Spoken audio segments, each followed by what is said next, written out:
Now, what I'm going over are actual cases that have been decided on recently. This is a 2023 case in Texas because these are primary sources of law. This is a place that you can go to cite to other courts, other people as a primary resource, and you can find any cases freely at Google Scholar.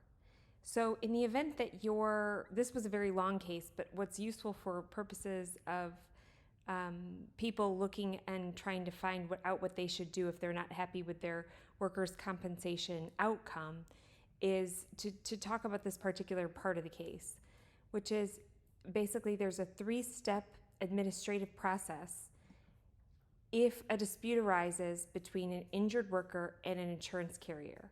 If you do not believe you've been properly compensated, the first step is to ask for a benefit review conference.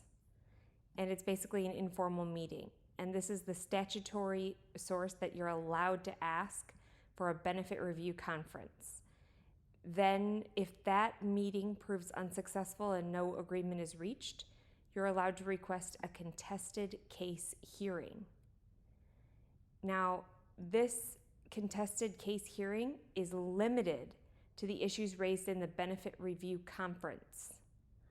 So it's important, if possible, to bring counsel with you to the benefit review conference so that they can make sure to cover everything that you're going to want to cover if there's not an agreement, because they're not going to let you bring up new things at the second step of this process.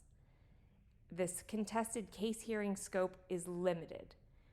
If you go to that, you then are allowed to, a party dissatisfied with the hearings officer's decision, so there's going to be a hearing officer, they can appeal to the appeals panel.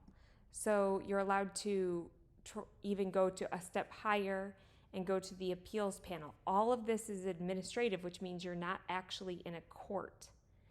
Now, if you are dissatisfied with the final division decision is what it actually says, division decision, then you may seek judicial review of the decision by filing a petition in the district court.